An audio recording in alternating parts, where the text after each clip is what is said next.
Disclaimer.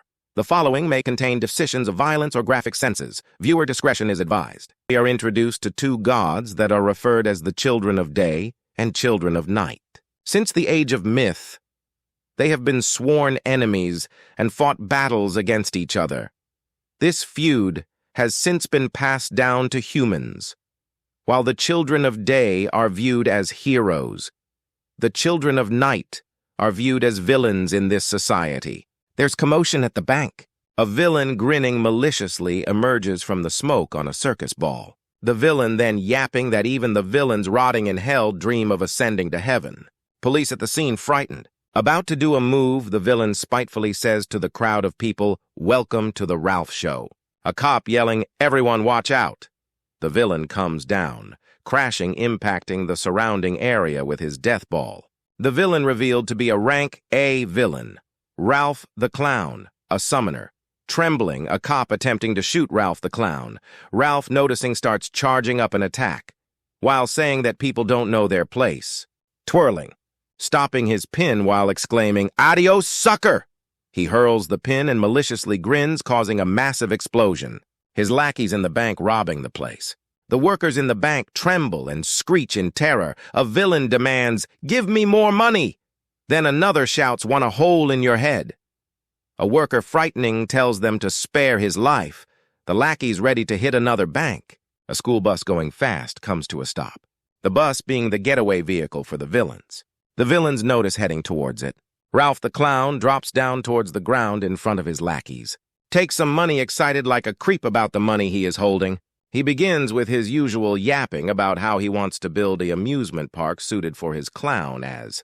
The lackeys still heading towards the bus with a child and a woman. One of them tell the bus driver to open the door up. The door finally slides open. The villain mad, telling him why the bus driver took so long on opening the door. The bus driver yelling back at him that the door takes forever to open and that he is a fool. "Who is that?" The bus driver confused. "It's our hostage." "And who's the kid?" "This is the princess, the daughter of the governor." The lackeys managed to get both the wife and daughter of the governor, hoping to get a good ransom for them. The bus driver eyeing them. The governor's wife was rushed and fell to her knees, pleading to one of the lackeys to let her daughter go and that she is only a child. "Shut your mouth already." Continues to get dragged. The kid called Jessica cries out for her mom, the woman still being pulled more inside while crying out for her daughter. "Stay still, kid, or I'll spank y'all." The lackey now teasing the kid. "Let her go." The lackey's confused on who this man is. "What?" He grabs one of the lackey's face and demands to let them go. The lackey screeches. Another screamingly says, "What the hell are you doing here, you bastard?" The man turns. Once again, we are reminded that there are two kinds of people with special abilities. There are those who commit crimes, driven by their desires. They are the descendants of the child of night. People call them villains. Ralph the Clown and his goons proceeded to run towards the bus, unaware of the commotion which is going on inside the school bus. Ralph, ready to get out of there, grabs onto the bus latch to get into the bus, but then all of a sudden one of his goons comes out flying from the side of the bus window, shattering the glass on impact. Ralph becomes still and froze about what is going on. Then a mysterious man suddenly comes out of the back of the bus, dragging one of Ralph's goons by his jacket. He then proceeds to throw the goon on the floor. The lackey did not even stood a chance. He was completely knocked out. Ralph becomes flustered and tries to figure out who this mysterious man is. The man responds in a gentle and cocky way that isn't it obvious. Soon Ralph the Clown becomes terrified, realizing this isn't just a regular person, but a psyker. To be clear, a psyker is a descendant of a child of day in this world. Then it's revealed who this unknown psyker is. Rank S. He is a striker. His ability is fire. Cassian Lee also our protagonist of this world. Cassian grins, enjoying himself. It appears it is not the first time encountering Ralph, mentioning he hasn't seen him in a year. Ralph questions why he is there. Cassian takes off his earpiece so no one can hear what is about to go down, burning it. Now it's just him, Ralph, and his goons are alone, terrified of what is about to happen to him. Cassian fires up an attack, letting them know he won't be showing any type of mercy. In a city brimming with people, the news reporter mentions how there is an outcry to what the psyker did to the bank robbers, that he used excessive force, and how the Human Rights Committee officially sent a request to Lampus to punish Cassian Lee for his ruthless, violent acts. Lampus is the name of an international organization of psychers. Now in Washington at the Lampus office, Tuppence Schiller, rank S, is a psyker. Her ability is light, being that she is a mage. She also is the director. She begins to question Cassian if he is a villain. Cassian, getting frustrated, crumples his cup. Cassian, now pissed off, tells her how she could compare them to him. Tuppence Schiller fires back with what he did, and how with his recklessness Ralph got away. Now the public has turned their back on them. Cassian tries to justify himself by saying how those bastards had laid their hands on a hostage. Tuppence Schiller explains that is the reason why he should have been more careful, that hostage safety comes first.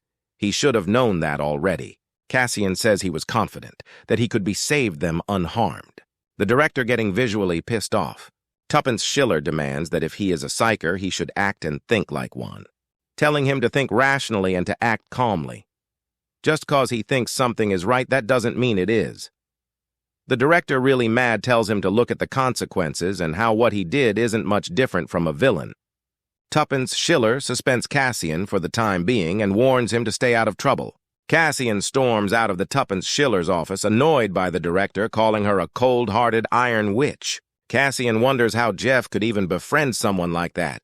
Cassian, ready to get out of the building, gets a sudden phone call. The person calling is Jeff. Cassian, confused. Why is Jeff suddenly calling, questioning him? Asks where he was at. Jeff said, Rhodes.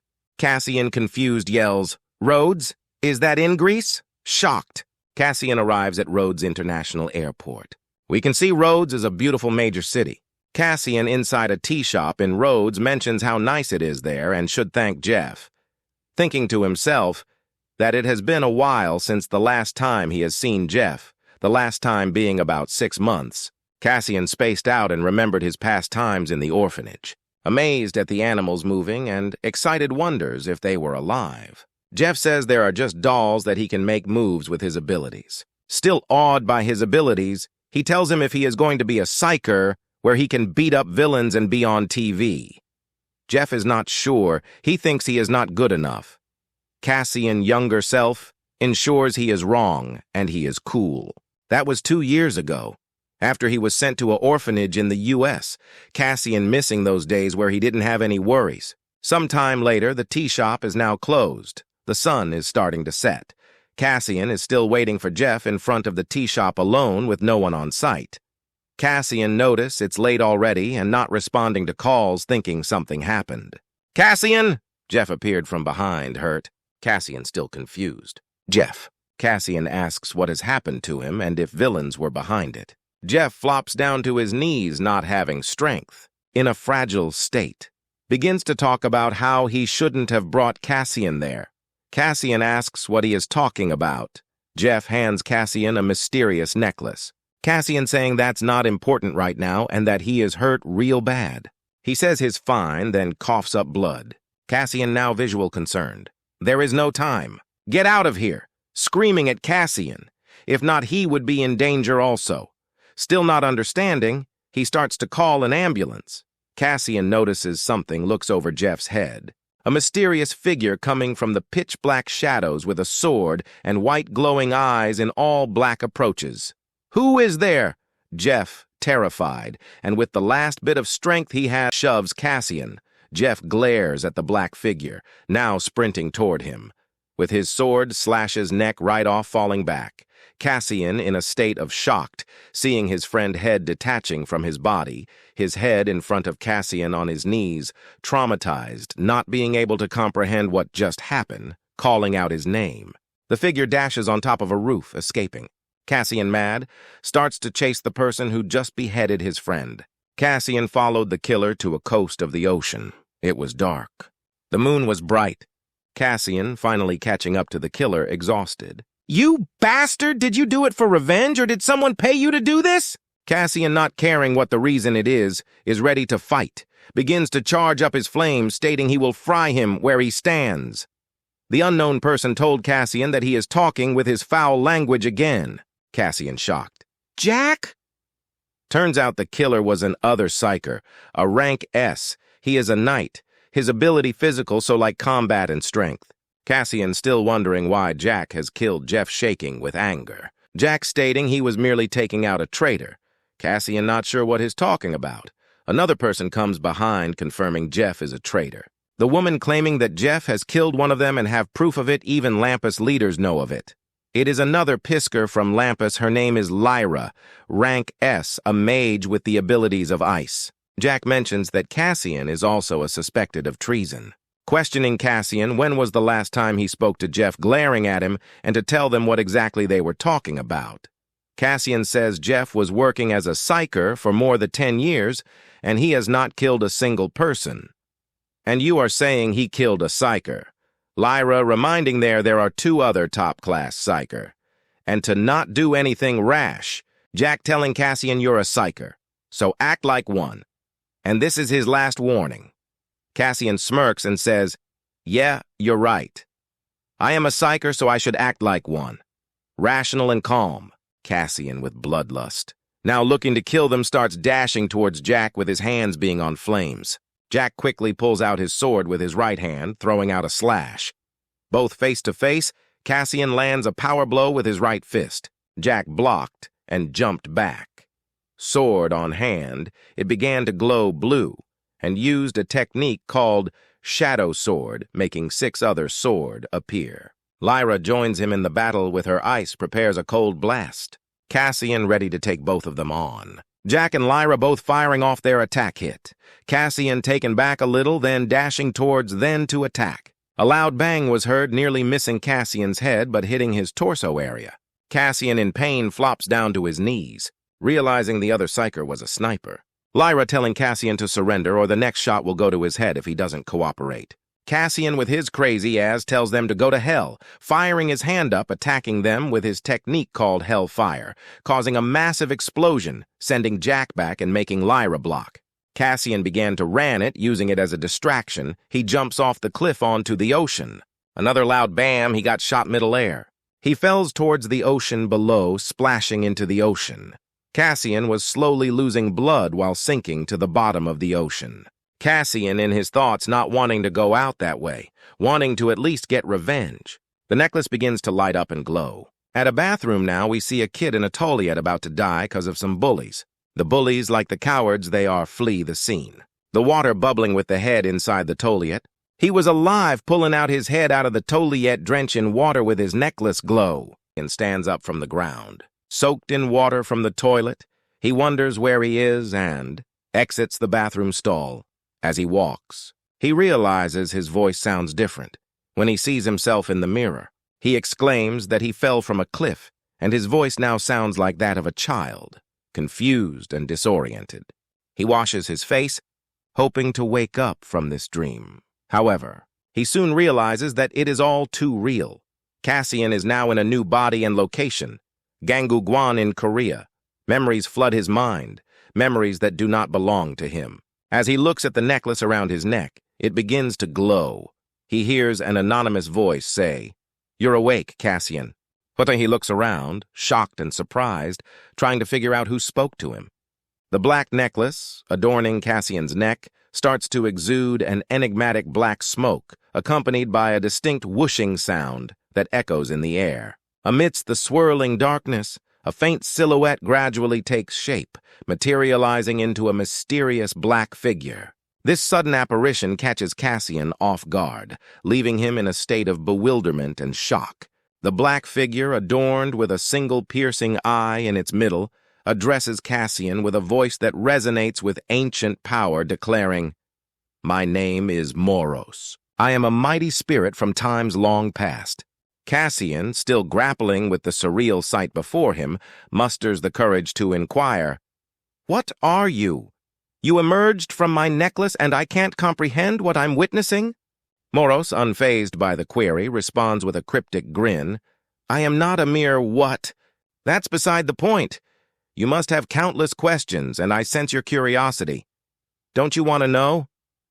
The eerie eye in the middle of Moros's form fixates on Cassian, creating an unsettling stillness between them.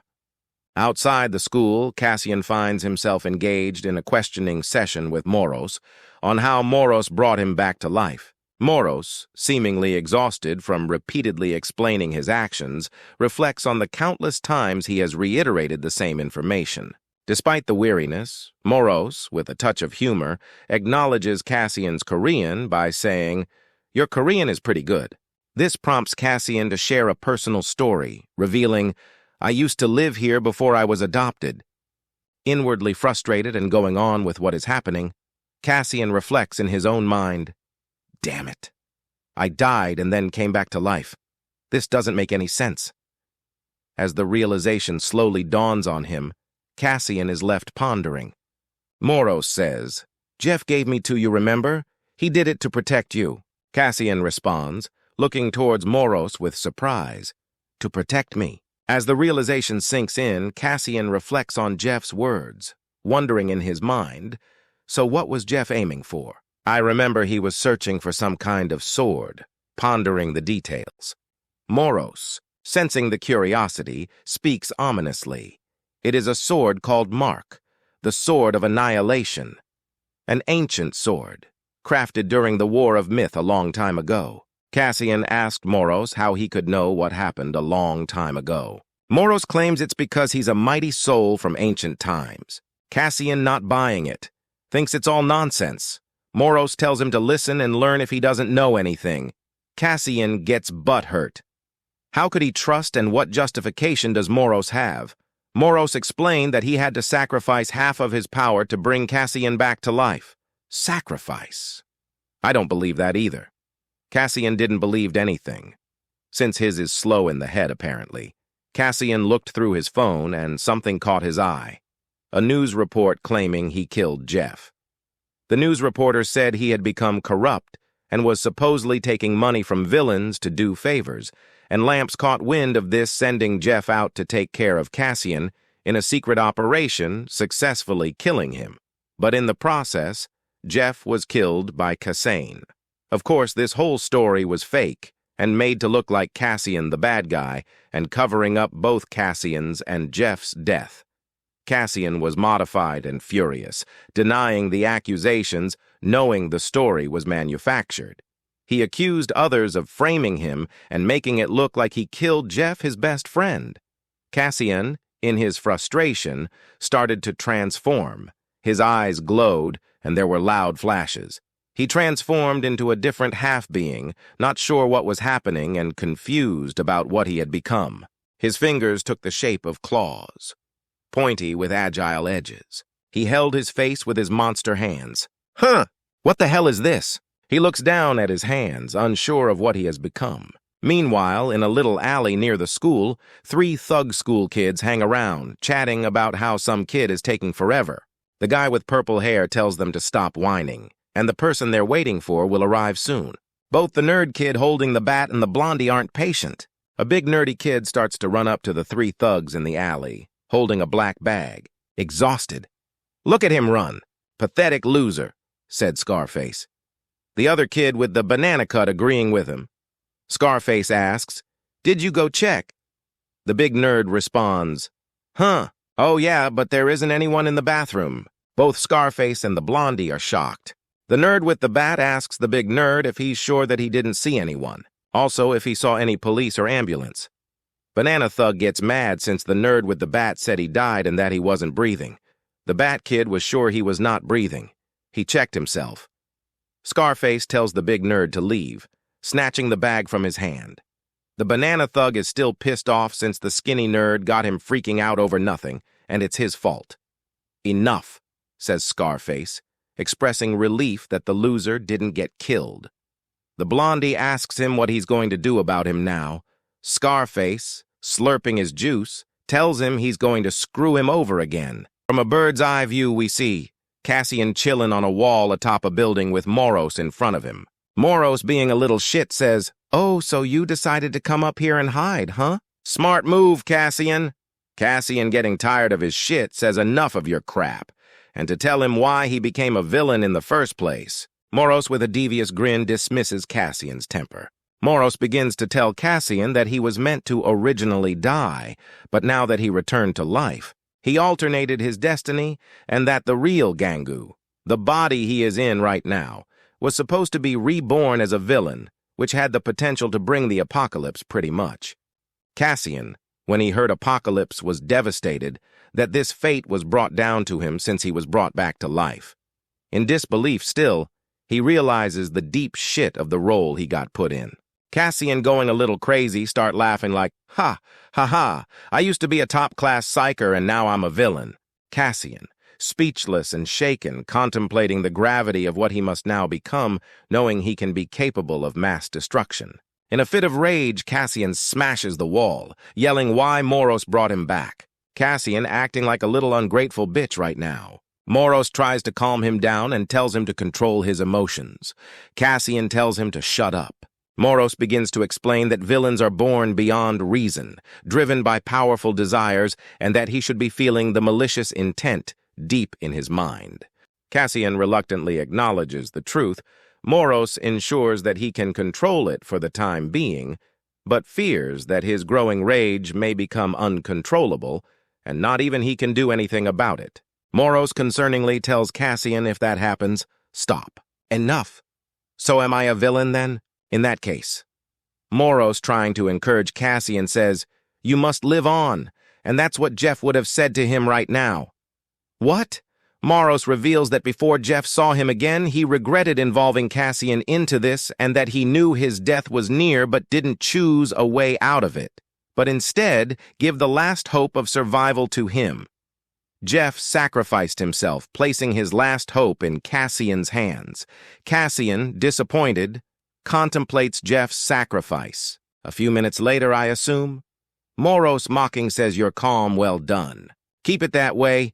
Cassian, pissed off, tells him to stop bossing him around. Moros says, oh, we'll have your way if you don't want to go back to your human form. Cassian, with his sorry-ass self, finally says he will.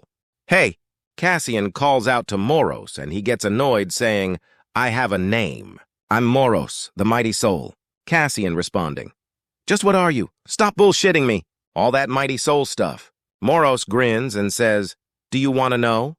Cassian pretty much says, well, no shit. Why would I ask? And also, if Moros can bring back a person back to life. Moros cuts him off, saying, you'll soon find out once you find the Sword of Annihilation with me. Cassian responds, huh, that again, that sword thing, the Sword of Annihilation. Is it linked to Jeff's death? Moros responds, yes, I am sure of it. Someone else on top of the roof yelled, hey, loser. It is Scarface and his two other goons. Look who we have here. The bastard lives. Scarface smirks like a psycho. Cut to the school building. A few girls are looking at what appears to be something amazing. Oh my, he's so hot. My God, he's even hotter in person. We hear girls mumbling and talking about how hot this dork is. I can't tell, because I'm not gay. It is trainee psyker Uchan Kim. His rank is unknown. He's a striker and his abilities are fire. His phone starts to ring, buzzing. Somebody's calling him. It's one of his colleagues. Hey, Sionbei. What's up? Oh, that? They're chattering in the background. Something appears to catch his eye. Looking out the window. I'll call you back later, ending his call. Appears that he noticed the little commotion going on top of the roof with Cassian and the thugs. The three thug kids standing in front of Cassian. Cassian just looking and chilling. Recalls that these are the kids who beat up and killed Gangu. He glances at Moros.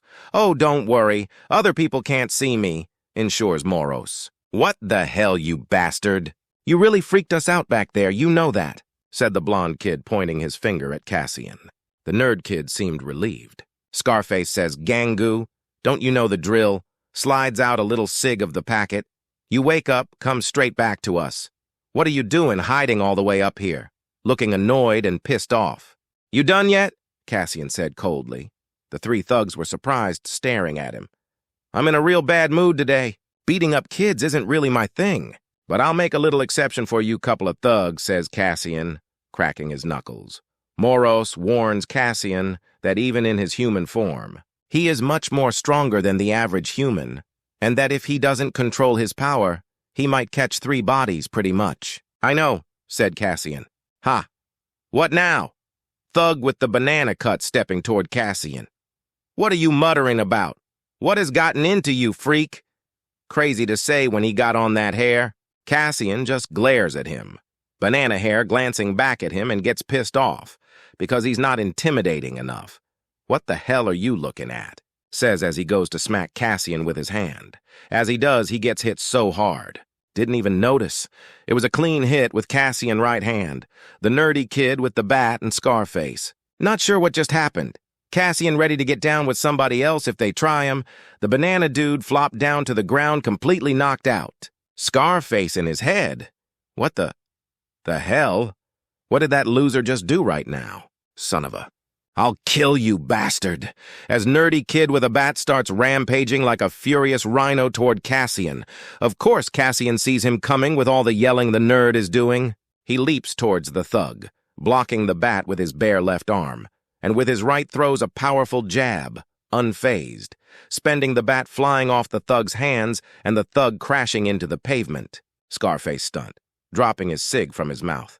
They're both out cold, both knocked out, said Scarface. Cassian shoots a disapproving look at Scarface. Cassian, trying that talk no jutsu, says, "Don't you feel guilty?" Bullying other kids, Cassian starts stepping calming towards Scarface. "What, cat got your tongue?" says mockingly, continuing to approach Scarface. Unfazed." Scarface smirks with a defiant expression etched on his face, looking like the Joker. "Huh, guilt? What's that? You gotta be kidding me! Trying to act cool, are ya? You freaking loser!" Scarface, not caring about his action he has done, hysterically laughs. "Feeling cocky over beating up those 2 weaklings, are ya?" Scarface continues to mock Cassian. Cassian, aware that Scarface needs to understand the gravity of his actions, sternly declares, "You need to be taught a lesson." His gaze intensifies as he locks eyes with Scarface, a determined expression on his face. Cassian's fists are at the center of this resolution, almost glowing with an unseen force, symbolizing the power behind the lesson he intends to impart. The atmosphere grows tense as Cassian makes it clear that his fists would be the instruments of teaching. We start at the rooftop with a bird's-eye view. Cassian is sprinting towards Scarface. Scarface putting up his hands, preparing for what's about to come. Raising his hand, ready to hit him with his right. Cassian ducks the jab Scarface threw at him. Then Cassian hits him with a left. Scarface's eyes turn white, his head throwing back. Cassian, not done yet, goes for a right jab, hitting him right in the stomach, leaving Scarface gas without air. He held his stomach from the pain. Cassian looked down on him like a little dog. He emphasizes if he feels guilty, Scarface being a little bitch, tells him to go to hell and that he's a bastard as he's holding his stomach like a pathetic loser. Cassian realizes his lesson hasn't sunk in yet, and if he holds back, he won't get taught his lesson. He looks at him with his eyes that are sharp, daggering eyes. Scarface looking like he has a cold with a worried expression. Someone approaching says, "Don't you think he had enough?" It's U-chan, the one that saw the commotion from the other building. Scarface is in a city with a top shot of a blue car going 60 miles. Some people are talking about how a villain that goes by Buster likes to make bombs explode and likes to watch them, and that he's ridiculous for it. Also, that he snuck into Korea 2 days ago and was sighted at Godam earlier that day. It's Yu-chan's talking.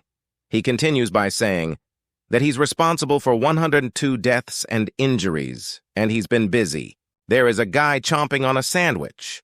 It's Psyker B ranked Daewung Lee, he's a knight. And his main ability is physical. Daewung says close combat isn't his specialty, but making bombs is, which is a pain in the ass. He keeps on dissing the villain, mentions that he's a piece of work, and way too outrageous. As he chews his food, Yu-chan all serious says, "We must obliterate all villains. They can't control their desires or emotions. They're criminals and a danger to society." Lee tells him that he gets all serious whenever he talks about villains and he needs to chill out. Yu-chan with his iPad continues saying, "Psychers fight villains in the name of justice." Lee grins and tells Yu-chang that he will be the psycher that will fight off the villains. Trainee backed me up, he just looked at him. Meanwhile, in the alley, Cassian has a blue window popped up. Moros is telling him that the full bio is done by power analysis. Cassian mentions how it looks like a game. This blue tab shows his main trigger, which is anger, his name, his ability, pretty much everything. He has 2 abilities he can use right now, Slicer and Self-Heal, which Moros explains how it heals wounds fast. Cassian, taken by surprise, says, "Really? So if I lose the arm or leg, can this skill make it grow back?" Moros tells him it depends on his maximum magic points. Cassian spots a little tab that says Hidden Skill. Underneath everything, he wonders what it is. Moros tells him it's skill that hasn't been activated yet, and he'll get it once he levels it up. Cassian, disappointed, realizes he only has 300 magic points and that he had over 1,500 points back when he was a psyker, but is confused because if he has the potential to make an apocalypse, why is he weak? Moros, annoyed, reminds him by saying, "Yeah, that's why it's called potential dumbass. Don't humans always say no pain, no gain? So if you don't try hard enough, all that potential will go down the drain." Cassian continues to ask his questions about power analysis if he could use it to see other people's powers too. Moros says, of course. "But I could only use it 3 times a day." Cassian asks, what happens if he uses it more than 3 times? Moros already tried that with Jeff, and it could cause an overload and he'll fall asleep for half a day. Cassian looks at him, looking like his plotting tells him, half a day. Moros is a little worried. Sometime later, Moros tells him to test out his main skill first. Cassian is not sure how to do it. Cassian asks him if it's like a video game where he shouts out the name of the skill. Moros says picture what a shadow slice would look like. He throws up his hands. A giant sharp object just drags down through the floor like slice through it. Whoa, it worked. Moros shocked since it's the first time this dumbass bitch finally did something right. Something popped out of the shadow, huh? I could touch it too. It's a shadow, but it feels like a real sword. Noticing it feels pointy. Moros thought it would take him a whole day to use this skill. But no, he got it right away. He could see the potential that Jeff saw in him. Cassian poking the other thing, saying it's so solid. He could use it as a shield too. Moros says the pants. Villains can design their own outfits and weapons. Cassian already knows that, of course. But no need to rush, so I guess this will do. Moros, disappointed with the fit Cassian chose, implies that he sees fashion isn't one of his skills, and Cassian tells him to shut up since he got butthurt. A long time after the sun setting now behind the buildings. Where are you going? It's getting dark. Moros confused. He doesn't even got a home. Cassian tells him he's going to Gangu family and his parents are gone. But his sister Liz is alive, but he lives with his sister, so I think he's going to sleep over. Moros tells him he's going to go see her. Cassian tells him he should. Gangu may be destined to become a big-time villain, but he cares deeply about his sister. Moros tells him if he feels guilty. Cassian shouting and scaring the couple, probably thinking he has problems. Of course, didn't you say he's dead because of me? Boom. An explosion occurred. Cassian looked to his right. It's a building erupted in flames. Smoke all around, people were running away from it, screaming for their lives. Cassian, not sure what's going on, looks at the building. The building is crumbling and rumbling. The people say it's a villain and it's all over the news. Little kids screaming. Mom just dragging them. Oh no, the villain took his mother and child. One says to call the police. Cassian, hearing that they took hostages. He quickly turns. He dashes. Moros screams. Cassian, wait. Cassian, not paying attention, man's locked in, keeps on sprinting towards the building. Moros catches up, telling him how it's not just some punks, it's a villain and they're beyond human. Moros says you were once a psyker, so you ought to know it's forbidden for villains to attack their own kind. Cassian, realizing he's right unless you have a good reason to attack.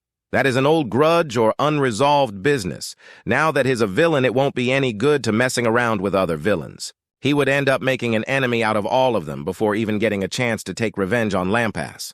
Cassian stops himself in front of the building.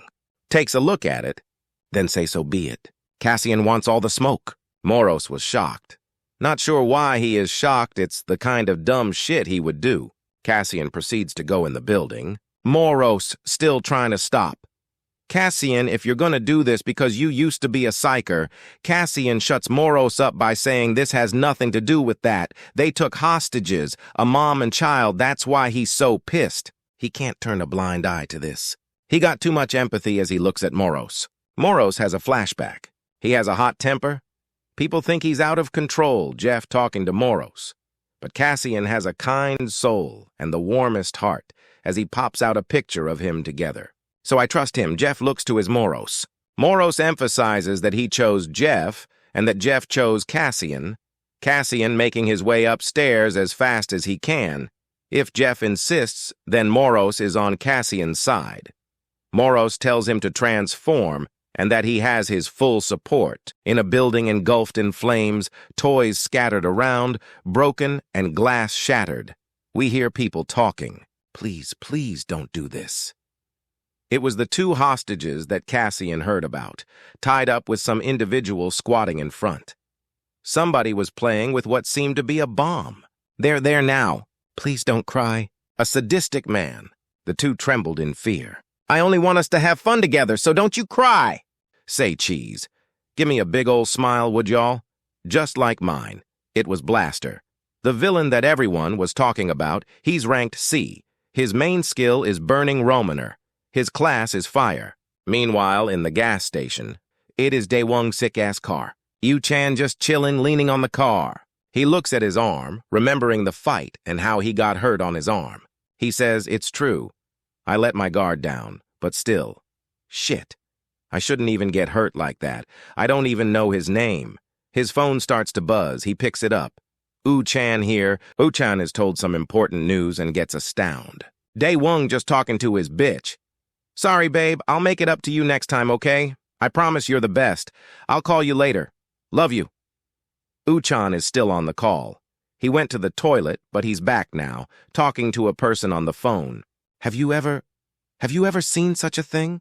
Fireworks exploding in a rainbow of colors in pitch-black sky? No, responds the little boy. He is petrified. Oh dear, you've never witnessed such splendor. How tragic is that? Creep ass.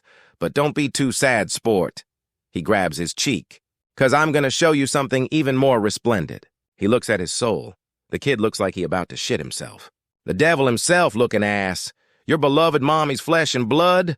The sicko strapped the bombs to the kid's mom. Crazy-ass maniac. Bursting into pieces together with the fireworks. How marvelous. The kid was bawling his eyes out. The man was enjoying it so much, man. He was feeling sexual. Oh, how exciting. How thrilling. I can't wait to see.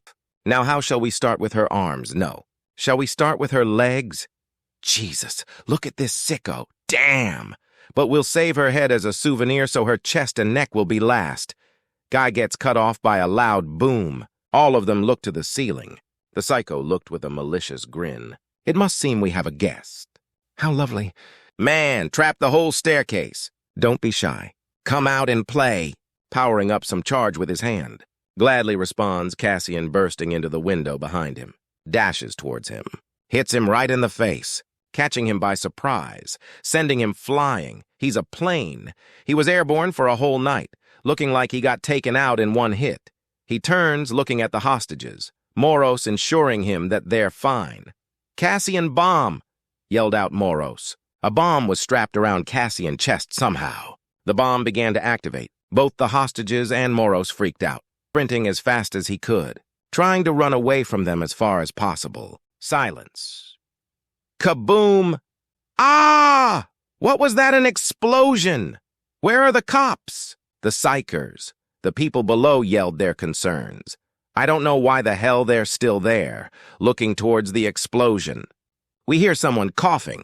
Building's a disaster. Smoke all around. Crumble. Building had pretty much been dusted. Blaster standing finally up from his flight. He chuckled. He didn't even knocked, grinning sadistically. I don't know who that was, wiping his face. But he's incredibly rude. Such a party pooper. I could have welcomed him with a more splendid display of fireworks. Such a pity he's gone so soon. But no matter. He looks at the two hostages he still has, charging up his left hand. Another bomb, I think. I can still get my fill from you.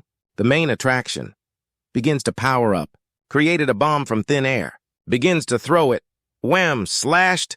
He looked, fucking arm got cut down. Straight like that, man, holy shit. Bomb fell with his arm falling towards the ground. He held his arm like that would change anything. All was heard were bloody curdling screams like a dying animal. Someone sprinted towards him. Who else could it be but Cassian? Back from the dead. Snatches him. Slams him in the ground. Badass Cassie with the crazy-ass move blaster still trying to charge that lil bomb. Cassie grabs his hand. Oh no, you don't. Once bitten, twice shy, you bastard. He grabs his hand with his left hand. He's about to sock him with his right. Son of a... Doesn't even get to finish his sentence. Smack right in the face. We can hear pounding and bashing echoing through the building. Bam, bam, bam, pow, pow, bam, slam. More! More! More! Screamed out Cassian with bloodlust. Moro yelled out Cassian. Moros yelled Cassian! Once more. This time Cassian snapped out of it and stopped bashing the unconscious, nearly dead, or if not dead, villain. Finally you could hear me said a glowing eye Moros from the back. Cassian catching his breath. In his head he was thinking, damn it, what did I do? Not sure what he has done, looking down towards his hands dripping with blood. You lost control of yourself just now. Your anger got the best of you. And you lost yourself if you hadn't regained your senses. You would have become a full-on villain consumed by your desires like the rest. Enough, Cassian commanded. Damn it! He smacked himself in the face. He bit his teeth. He stood up, Moros making sure he's all right.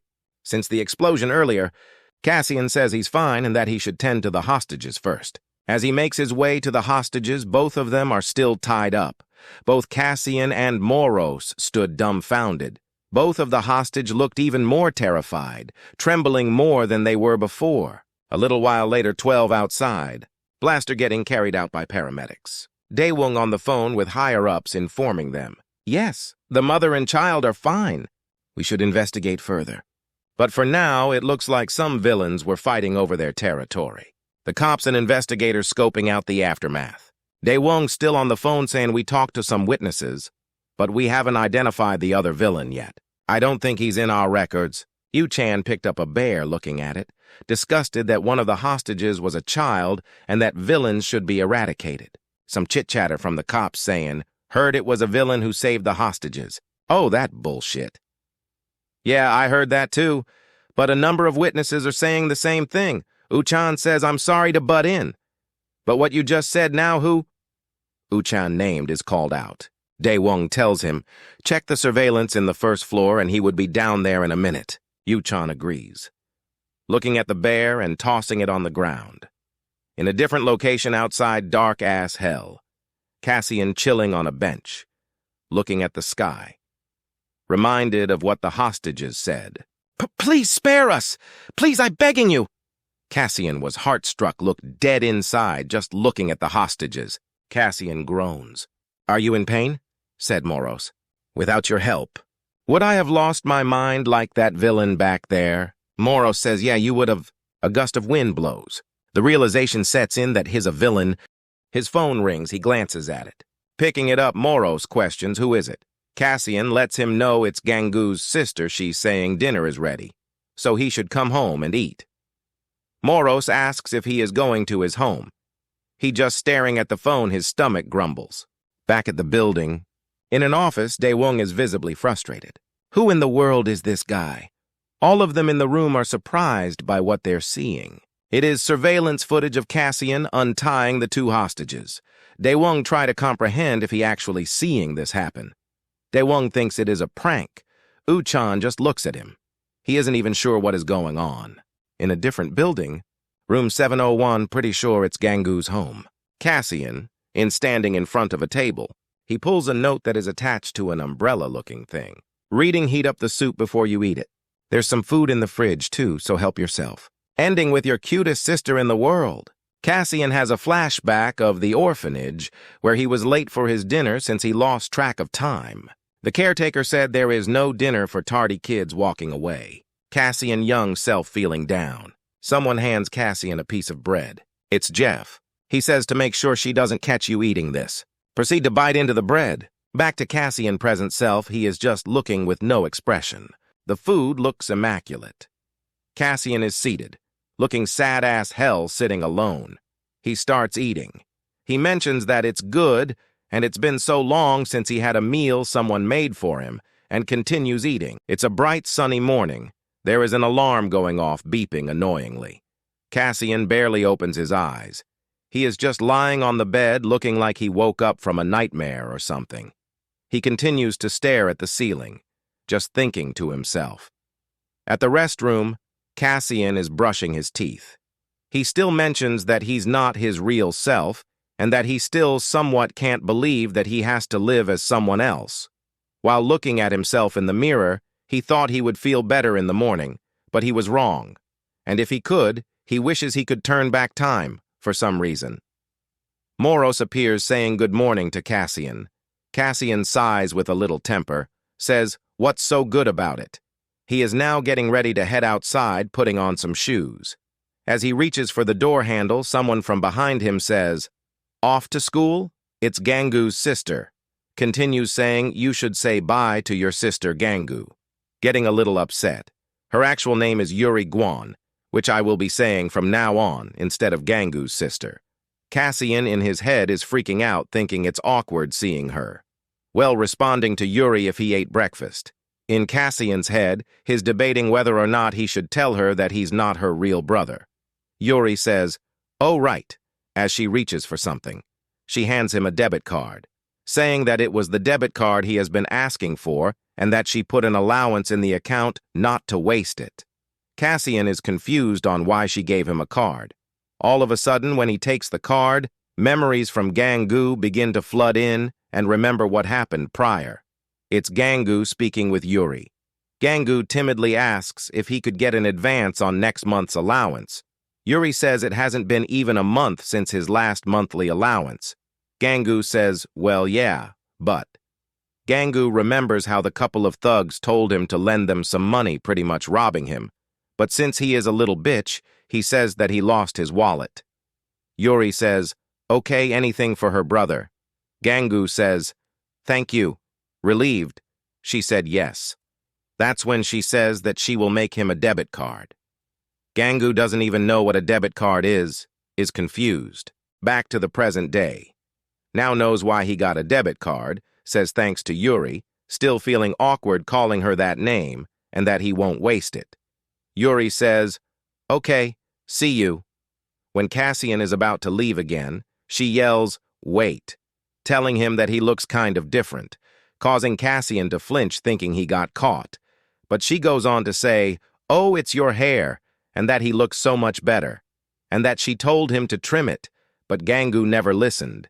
She wonders what made him change his mind. Still not knowing it's not Gangu, Cassian kept playing along saying he just brushed it a little, and that's all.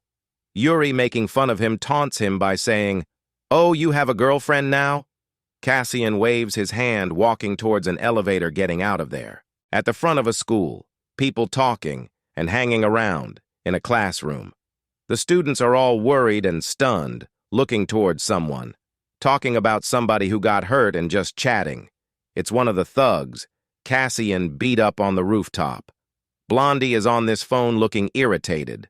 Finally snapping, says, glares at a group of students, making them turn away, and proceeds to scream at everybody saying, "What are they looking at?"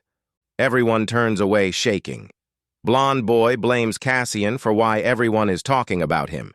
He gets grabbed by someone on the shoulder, making him turn back. It is Cassian, blonde boy, who looked like he shit himself. With a cold expression, Cassian said, "Where's my seat?" "The blonde boy isn't so tough now, man." Cassian got his bitch ass sweating and stressing. Blondie points towards a seat, stuttering like, "Ha-ha, oh, over there." Cassian walks towards his seat, leaving Blondie shivering. Cassian throws his backpack on the desk and sits looking cool as hell. Moros appears looking back at the Blondie, saying that he is drilling his eyes into the back of Cassian's head. The blonde boy calls him a bastard in his head since he is a little bitch and won't say it to his face. Moros overhears chatter about how a villain attack that happened in some kid's neighborhood. Cassian also overhears this conversation. The kids continue by saying, I was there, dude. I saw it for real. Villains were fighting and shit. It was totally bonkers. The two others were amazed. Moro says, "Oh, I think they're talking about you." Cassian is no longer interested and continues to look through the phone. The three kids now talking about how there's a serial killer from a while back and that a high school girl was killed, making one uneasy, saying he saw it on the news where it said her limbs were taken and his blood was drained. They agree it was the work of a villain. One of them hearing it was a villain named Driver, catching Cassian's attention once more. Both of the kids were amazed to hear this revelation. One of them added that the ruler of the Vil Zone in Gadam. The Vil Zone is pretty much an area controlled by villains. Cassian questions if there was a Vil Zone in Gadam. They're still talking about how Driver did it for an experiment he was doing. The kids freaking each other out, wishing villains would drop dead. A little while later, seems to be outside of school or a different location. Somebody laughing saying you got beat up by some loser. It's Scarface and his buddy named Daegu. Scarface says enough to stop laughing and getting irritated. His buddy keeps on egging him on says the guy who got beaten up by some wimp. Scarface tells him he is out of line for saying that, pissed off. Dog playing with him says it was just a joke, putting out his cigar, saying if he wants to get him back, with some crusty-ass lips, buddy don't drink water. Scarface hands him an envelope, saying yeah, and he needs payback. It should be enough with what he got in that envelope. Nerb with the glasses observing thinking to himself, Daegu has been friends with Scarface since childhood, but he doesn't want to get involved with him, since he is bad news. Daegu is happy as hell with the money he got. He puts his arm around Scarface's neck, saying, "What are friends for? Friends look out for each other and tell him which part of the wimp he wants him to break, or if he wants him to kill him." Looking like a crazy-ass maniac. It's a sunny day with a loud school bell ringing. The school hallway is packed with people chattering. Cassian is walking and someone approaches saying if he got a second. It's Yu Chan. He says that he doesn't know his name, but how is the cut that he gave him the other day? Cassian points to his cut and says, "It's healing." Moros gets hit with a revelation. We see what happened prior. Cassian in a restroom stall tapes a bandage to his face where he got cut. Moros questions him why he needs a bandage if he's already healed. Cassian replies, saying that if he bumps into the psyker again, he might suspect something since his cut is gone so soon. Moros thinks Cassian is pretty smart to come with that up. Cassian asks what he wants and if he's going to charge him for the bandage or something. Some individual is spying. Uchan seems to notice but continues to say, "How about I give you something else instead?" Cassian shrugs it off, says, "Forget about it," and turns away, walking away from him. Uchan asks for his name. Cassian says, "Gangu Guwan," waving by while walking away. Uchan makes sure to remember the name Gangu Guwan. Outside of school, Cassian is walking. He says, it bothers him. Moros, trying to get more context, says, "Do you mean the psyker back there?" Cassian stays silent. Cassian being silent makes Moros think he's right on the money. Cassian talks about how Uchan Kim is a flame user, that he is tall, good-looking, gets good grades, and is pretty much a model student. Uchan seems to be a promising psyker with his heart in the right place. Moros weirded out by all the glazing going on. Cassian says that's what he's read about him in the internet. Moros goes along with the glaze saying he's Mr. Perfect, then says, "What about it? Are you jealous of him?" Cassian responds saying the top-class psyker he looks up to is Cassian Lee, flame user, just like him. Oros gets hit with a realization. "Oh, so you're his role model, aren't you?" Cassian wonders if he's so talented. Why would he go to a school for ordinary school kids? Something catches Moros's big-ass eye. Two people peeking around a wall. Seems to be a nerd and the blonde boy. Moros thinks to himself that brats are so persistent. The two kids are on call. The person on the call wants to know what is going on. The blonde kid staring tells the person, "They're watching close. They'll keep up in touch." Back at the school, Scarface and his buddies, Daegu is trying to find out what they said through the call. Scarface says that they're still following the sucker, and that the blondie is finally doing his part, huh? Daegu, as he flicks his cigarette, says they should get going. They say, let's go walking out like the Avengers. A different location. Around tall brick buildings and factories in an alley. Cassian is stepping. The blonde boy says, damn it, that bastard, why would he come to this area? Knowing that the area he is going to is a Ville zone. Hey! Someone yelled from the back, startling the thug. Blonde boy started hyperventilating, then said, damn you, you scared me. The nerd boy looked startled, but not as bad as the blonde one. Daegu screams back, saying, what did you just say to me? Look at this ugly-ass face. Blondie said that's not what he meant. Scarface tells him, where is he at? Reaching his hand, pointing, stuttering over his words, says, oh, over there. He turned his head to realize no one was there. One of them sarcastically said, right, look at all those people there. Blonde boy was sure of himself that he was just right there a moment ago. Nerd boy screamed out he went around the corner. They all said to hurry up before they lose him. Blonde yelling at them, trying to warn them that it's a Ville zone. Man's losing his shit, but either way continues to go with them. Going deeper in the Ville zone, the group are now walking. Daegu says, where'd he go? They came up on a dead end. Scarface turns back saying, you sure he came this way? Nerd not sure anymore. Daegu starts walking up to Nerd Boy, irritated, saying, what the hell? Are you kidding me?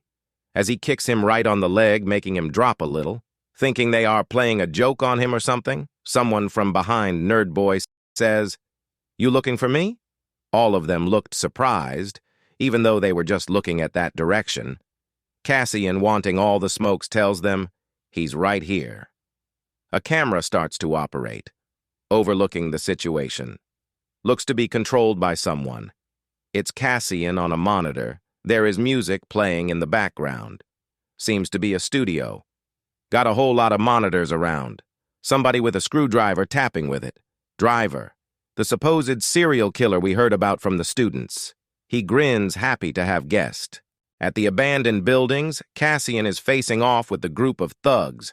The thugs laugh at him, saying that he doesn't even look surprised to see them there, and that he has some balls for a nobody, pretty much just talking shit.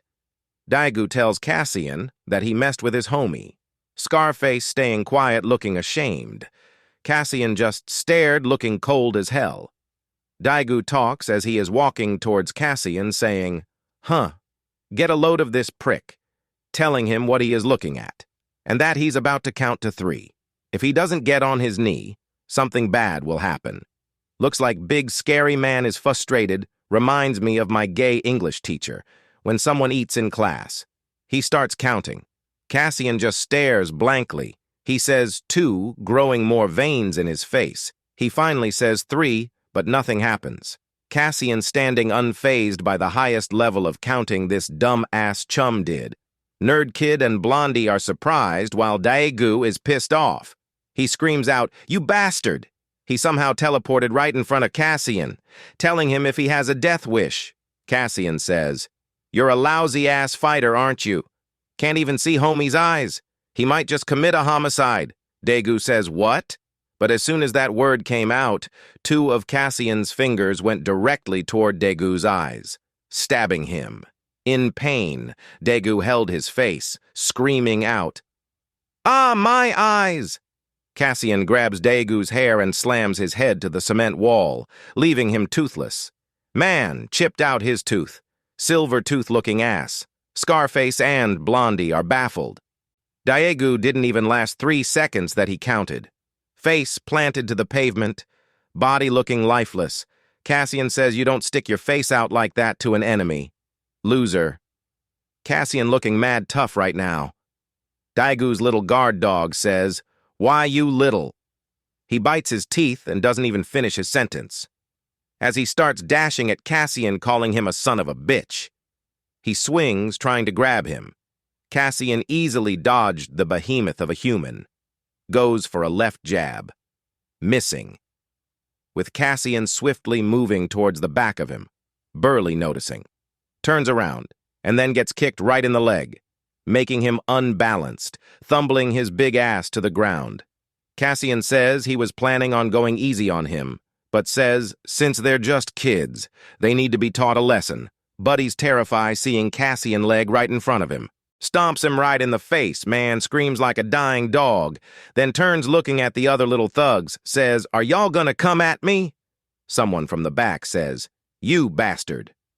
Cassian is taken aback. It's Daegu still strangling around. He calls Cassian a dead man, as he is still grabbing his face. Cassian thinks he went too soft on him.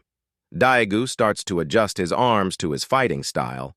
Apparently, his high school placed second in the national Muay Thai competition. Scarface grinning for some reason, getting all excited, since Daegu now is using his Muay Thai, saying he's dead now. Both of these wannabe gangsters are shocked too. Cassian just standing, unfazed as usual, holding it down, looking at him. As he stares at him, a flashback occurs. There are people in the boxing gym, doing their workouts and stuff. Pow pow. There's a black guy boxing a white guy. I think it's Cassian. The black guy's name is John Clouds. He's a psyker, rank C+. A striker. Main ability is physical, so he's strong.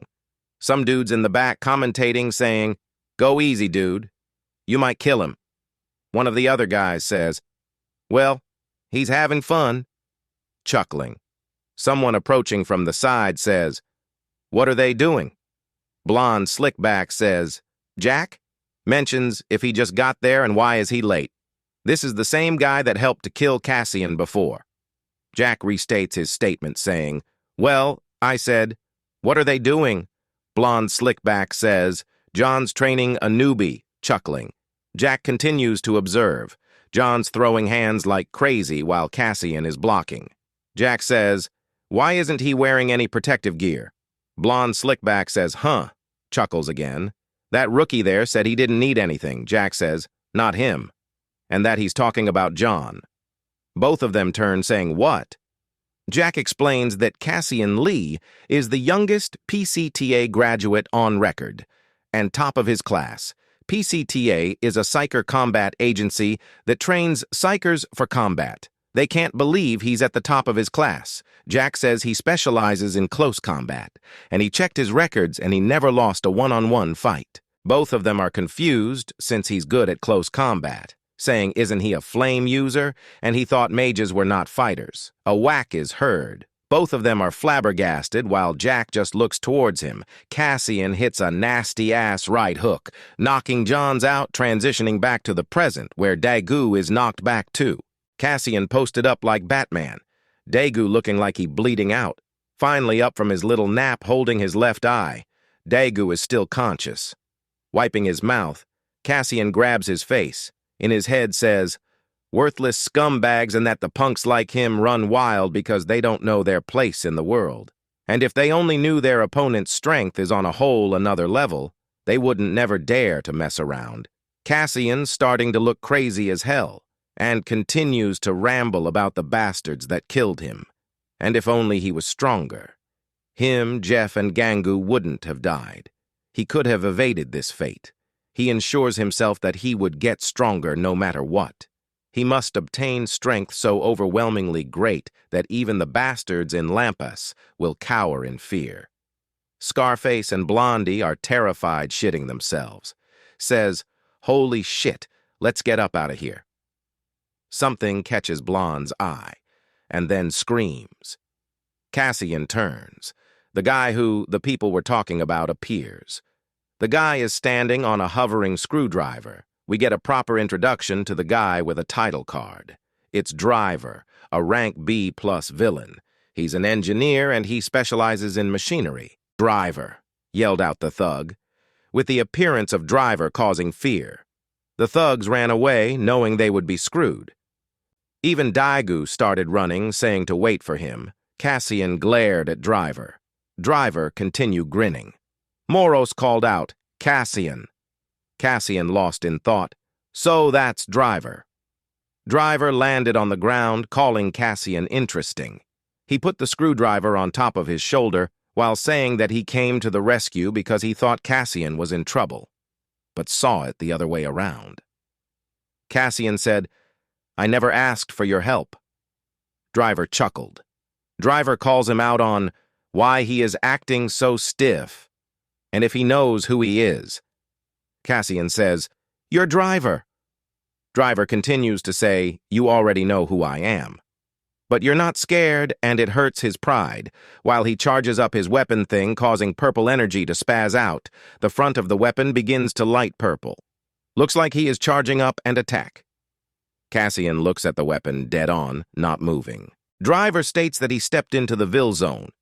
And surely you saw this coming, did you not? A blast is about to go off, then poof, a flower came out. Driver says, "You liked that, got you, didn't I? I was messing with you." Cassian looking lost and disappointed. Driver continues on saying, "But that was just a taste of what could happen if you try me, you cocky little punk." Cassian is still disappointed. He proceeds to walk away. Driver says, "Hey, where are you going?" Cassian says he is going home, and he continues to walk away. Now Driver looks like the one lost.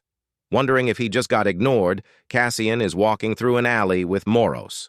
Moros tells Cassian that was a close call back there, and that his level right now, that villain Driver's too strong for Cassian to fight. I guess his magic powers are. Cassian walks away from Moros, not saying a word.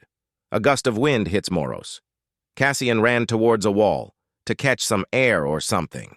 Moros says, "That freaked you out, huh? And if we're to train hard from now on, one day he'll definitely..." Moros gets cut off from the little speech he is telling. Cassian tells Moros to use power analysis and get some information on Driver. Moros says, What? Cassian elaborates that it is the perfect chance to fight someone strong.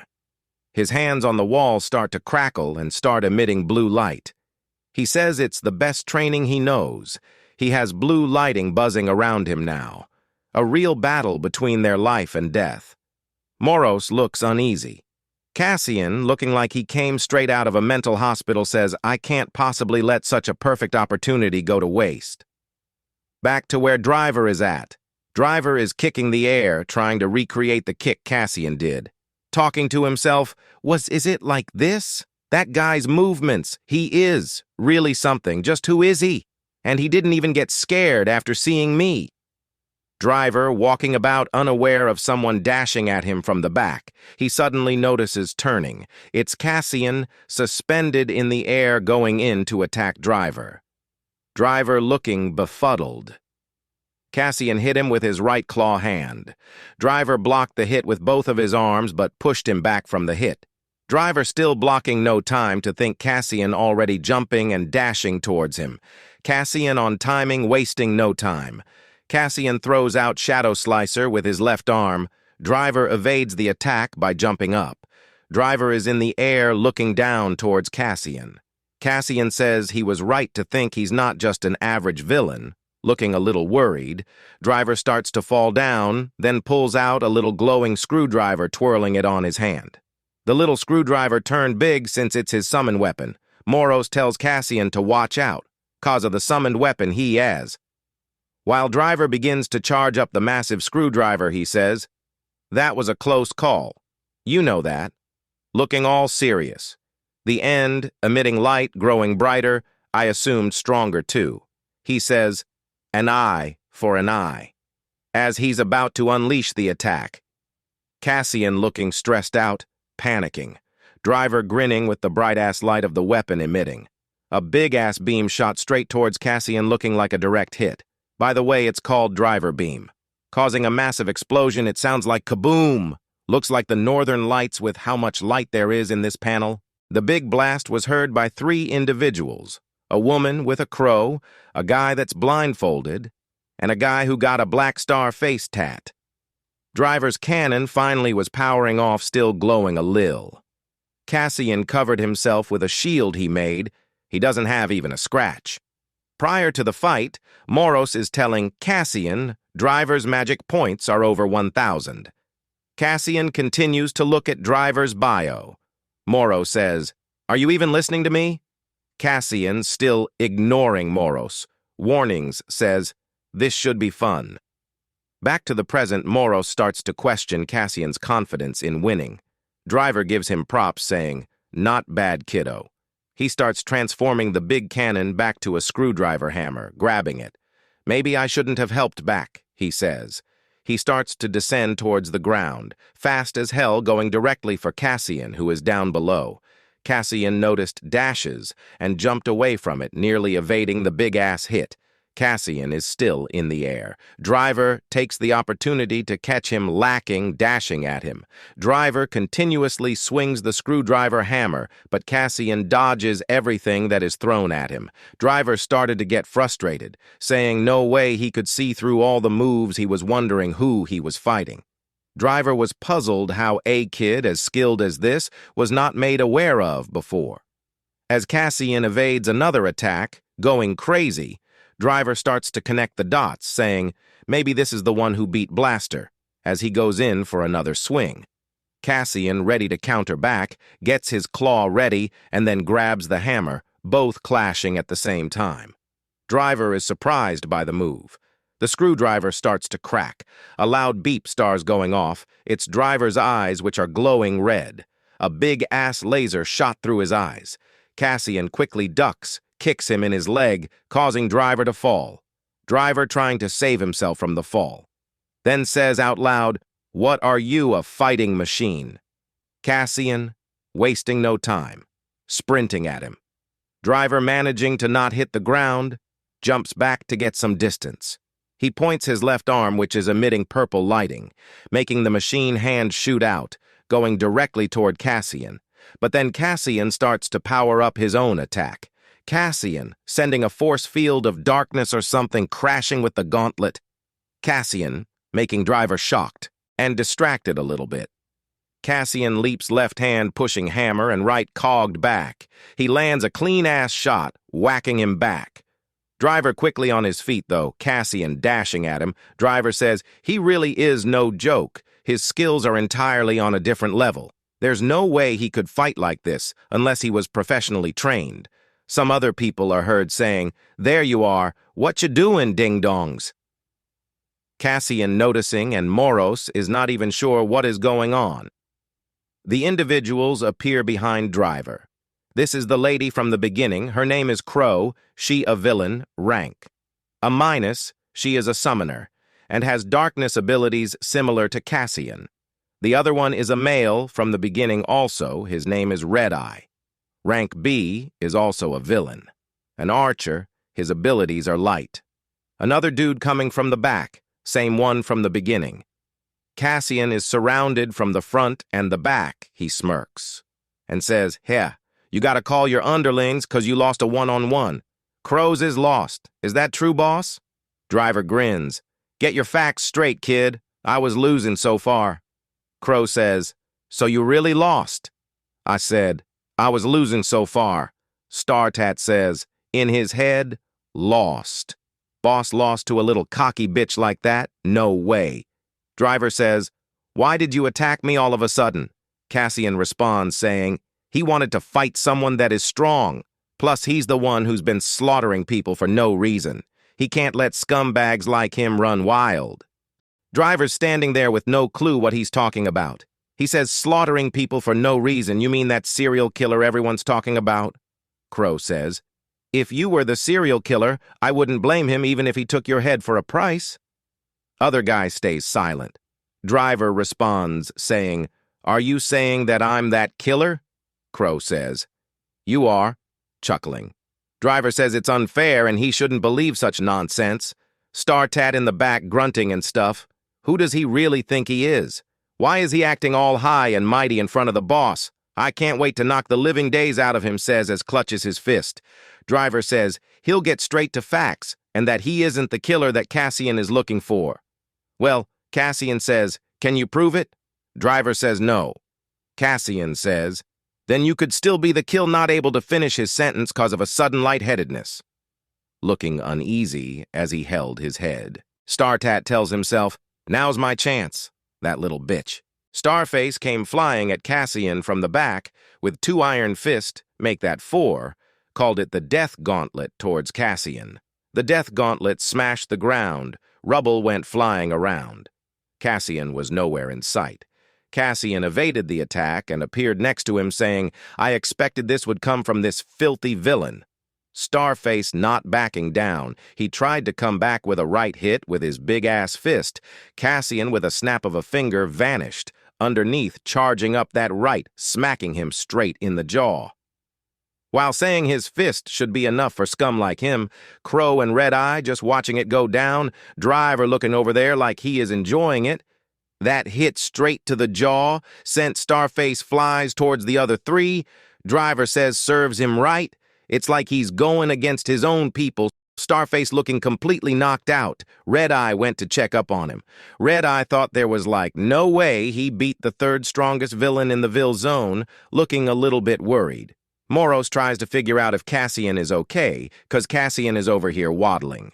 Driver tells him that he feels lightheaded and dizzy using his quest-looking visor to examine him, saying that's cause you use too much of your magic power too fast, especially considering you maxed out at 300 magic points.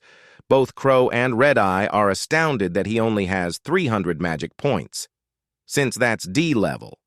Red Eye lost for words how a mere level D could cause Shitface over there get knocked out with a single blow since he is a level B.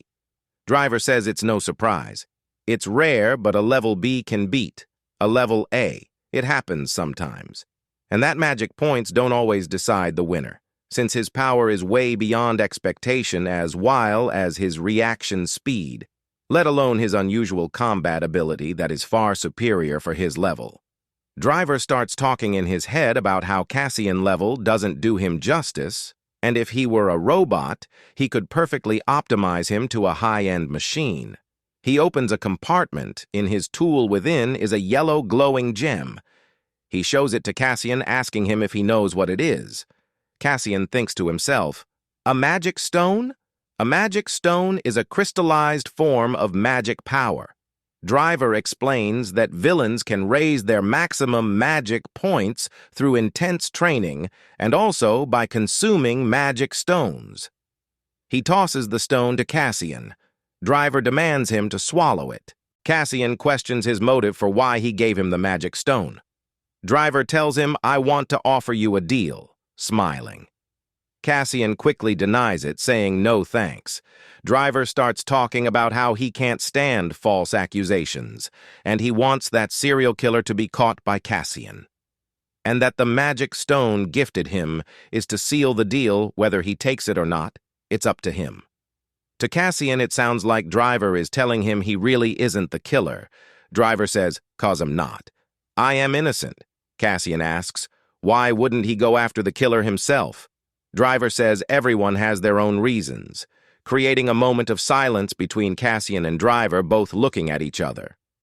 A while later, Cassian is walking down the street, looking at the stone, thinking if he should swallow it. Moros gives an explanation about how there are two different types of magic stones. One is naturally formed, which is the blue one. The other is an artificial magic stone, which is the yellow one. But the difference in quality between the two is like night and day. Moros pities that it's not an actual true magic stone, but it should still raise his magic points. Cassian assures Moros he already knows that. Moros mentions that he must take the magic stone in his villain form. Cassian continues inspecting the stone. The stone in his hand is now in his villain form on top of a roof. Questions one more last time, saying, "Are you sure this is real?" Moros confirms. Cassian preparing to take the stone as he goes in to eat it. He mentions how Jeff used to get on his ass all the time about staying away from junk food as he swallows it. Nothing seemed to happen. He says he doesn't feel anything and wonders why nothing's happened. Moros tells him to wait a little longer. It suddenly hits him.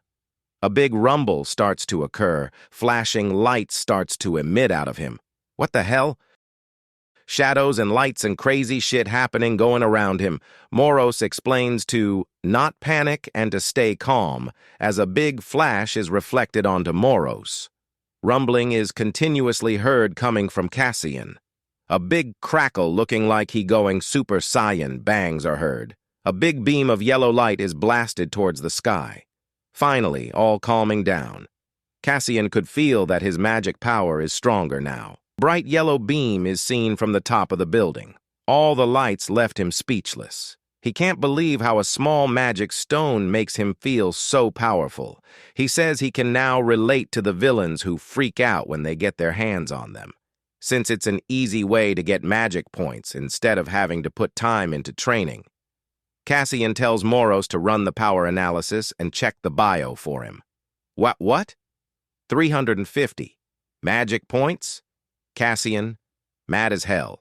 It was only 50 points he got from the stone, saying why were there all those flashes and stuff for some measly points. Moros looked dumbfounded, thinking to himself, what do you mean just 50 points? And that even if the magic stone he took was the highest quality, the best he could hope for was 5 to 10 points. 50 points is 5 times more effective than the best stones out there. Continuing to acknowledge the magic stone's effectiveness, calling out Cassian, saying, he is a little spoiled brat even if he is strong enough to bring the apocalypse. Like a 7-year-old iPad kid, Cassian keeps on tapping his screen. He notices a new hidden skill called Magic Distraction. Cassian not sure on what to make of the skill. Moros says, just as the name suggests, you extract magic stones from weapons imbued with magic power. Even legendary weapons with true magic stones can also be extracted. Cassian is scratching his head in disappointment since he is looking for a different hidden skill. Calling the hidden skill, he got useless. Triggering Moros, useless? You are the only one who has the ability that can extract magic stones, meaning you can get as many as you want. Cassian says, that's what he's talking about. The point is, where could he find them? The magic weapons, at a different location inside a donut shop. Lee Ecstatic is holding a long golden sword. He says, finally it's mine, oh my baby, behold the northern light, even its name is to behold, swinging it around, showing it off to Yu-chan. He urges Yu-chan to say something about it. Yu-chan calls it a fine sword. Lee is not satisfied with the lame compliment, asking him if that is all he has to say about it. He starts giving out details no one cares about, saying, it's built with the highest and best quality magic stones, calling the sword the creme de la creme, whatever that means. Yu-chan says, anyways, did you look into the guy who fought Blaster last time? Lee said, heh, look at you changing the subject, picking up a plain-ass donut. Well, I'm looking into everything in our database, but couldn't find anything, and it's probably just some rookie who just turned into a villain. Yu-chan asks Lee if it may be an outer. An outer is an unregistered psyker. Lee doesn't think so because of his appearance, looking like a straight villain, and says they shouldn't be wasting any time on a small fry like him. Some fangirls notice them. Lee questions if he has heard about the serial killer, and that the Gadam special unit is on high alert because of that bastard. Yu-chan replies, isn't Driver the killer? 'Cause I heard. He's the prime suspect. Lee remarks, it's not him, shaking it off. Yu-chan is confused, asking, how are you so sure? Lee explains that he is sure he would go for some new high-end sports cars or electronics, but he's far from a killer. Yu-chan insists that Driver is a villain and could never know what he is capable of.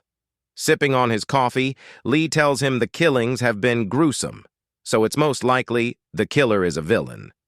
But do you think villains are the only ones who could do something like that? And that the killer could be anyone, it could even be a totally ordinary person. He thinks about Cassian saving the woman. Lee mentions Yu-chan's sister, who is a model, and if she's in high school right now. Yu-chan says, he put a curfew on her and it should be all good. Lee thinks it's best to play safe until they catch the killer. Yu-chan is lost in thought. At another location, it's a building called Ace Studio. Inside of it, a guy with a camera is taking pictures of 2 females who are here modeling, the modeling session coming to an end. Outside of the building now, one of the girls in the modeling session is in front of the building, on her phone checking the time. She is disappointed that it's 7 already, saying she wanted to stop by a stationery store before she came back home, but it's too late. Turns out it is. Chan's little sister, her name is Nayoon Kim, she's a school freshman. The other girl who was in the modeling session is also there, just stepping out. Kim notices her, she looking a little bit anxious and worried. Her name is Minyoung An. She also goes to the same school Kim goes to, and she is a freshman. Kim walks up to her, telling her that she thought she left. Minyoung yells out her name, Nayeon! Kim gets caught off guard. Minyoung realized and started looking awkward. Minyoung then grabs Kim's arms, saying, "Hey, let's go to an arcade," looking mad suspicious. Kim's like, "Why all of a sudden?" mentioning that it's been a while. Kim says, "You're right, but..." Minyoung hella persistent. "It's only going to be for a little bit, just go." Kim says she can't since her brother gave her a curfew and she really shouldn't. She says please with a shimmer in her eyes and wins her over. Kim saying, "Oh, what the hell with it, just one game and we're out, okay?" Minyoung replies saying, "Sure, sure." Unknown to them, a figure is watching as they walk away. At the apartments. The headline, "We promise to catch the serial killer." It's a statement from the Pisker Association. The homie Lee is in front of it. Cassian is the one reading the newsletter on a computer. 3 people already died, said Cassian. Moros asks if he's thinking about taking driver's offer. Cassian could care less about driver's offer, but he's heard the killings were all gruesome murderers, so he can't let a dirtbag like him roam around free. Moros stays silent, processing what he heard. Cassian continues to click around the mouse, pointing out that tracking down a killer who murders for no reason is the hardest. He only knows that the killings took place in Gadam.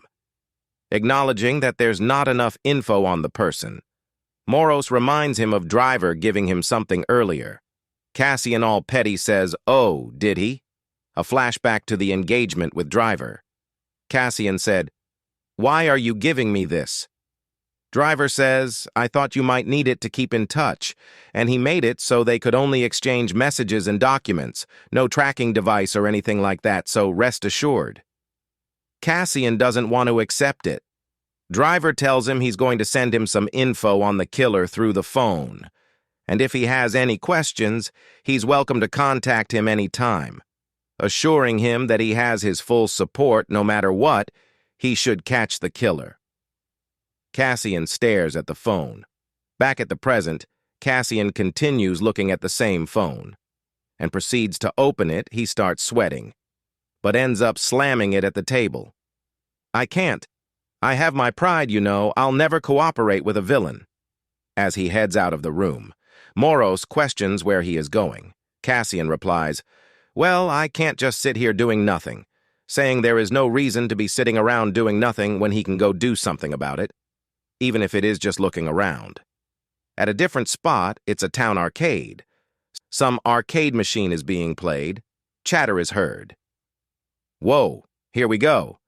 It's Kim and her friend Anne. Just a little more, you got it." Kim locked in, no distractions. The rigged-ass machine dropped the bear.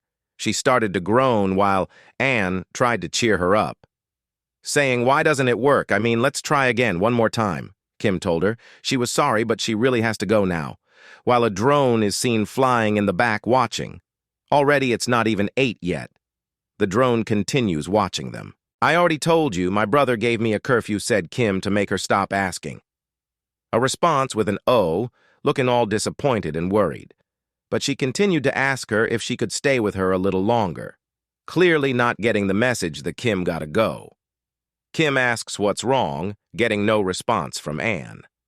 Anne gulps and says with a disturbed face, "To tell you the truth, I saw it."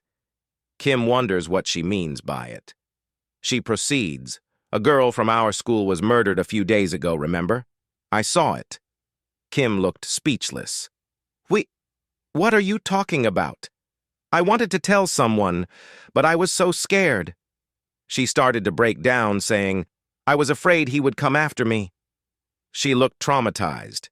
Kim asked her if the killer saw her, and she nods yes. Kim quickly grabs her hand, saying they have no time to waste, and it's not too late to go to the police. She would accompany her to the station. They start running, trying to hurry to the door. Kim letting her know that when she saw the killer, he probably saw her too. As they ran toward the exit, the shutter went crashing down on them. Everything went dark. The lights went out. What? Why'd the shutter go down? Both looking around confused. Kim stepped on some on the ground. It was Kool-Aid. An ominous voice is heard saying, "Finally we meet again," making the two turn their faces toward the voice. More Kool-Aid began to appear floating above the ground, even started dripping, and screamed as she covered her mouth. Both of them were trembling in fear and disgust. Poor child. The skinny Kool-Aid man was here. His name was Blood-Drained. He is a rank B villain. He is a mage, and he can mind control. Back to Cassian above ground level. He is looking down like he is Batman. Moros saying, "I don't know if going around town like this will help you find the killer." Cassian replies, "If you're here to preach, why don't you just go back home?" Moros responds, "Even if I wanted to, I can't keep my distance from you. It's partially impossible." The phone started buzzing. "What the?"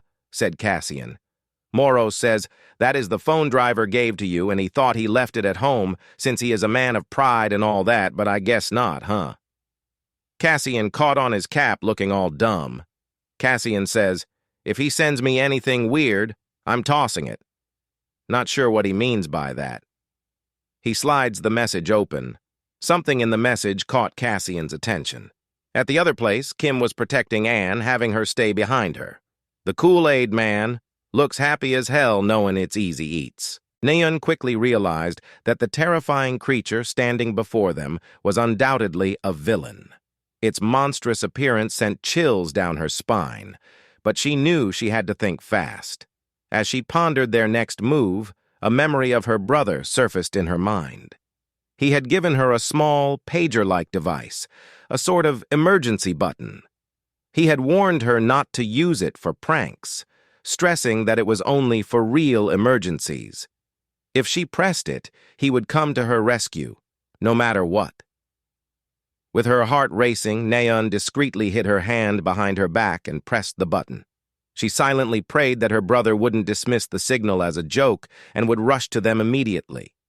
Time was running out. The villain, embodying every evil trope from the movies, began to speak ominously. He described how he would crucify his victims, promising to send them to an eternal void where they would hover in endless oblivion. Fear surged through Neon, but she refused to let it paralyze her. She defiantly showed the villain her middle finger. "Why don't you send yourself to that eternity if you love it so much, instead of forcing it on the rest of us?" she challenged, her voice shaking but strong. He mentions how she has guts. Neon knows she has to do whatever she can to buy time for her brother to arrive, asking the villain why he is doing what he is doing.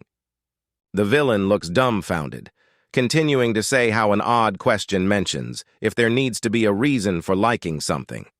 Noan thinks to herself that the guy is a fricking creep ass, as his dirty ass licks his fingers with Kool-Aid drenched on them.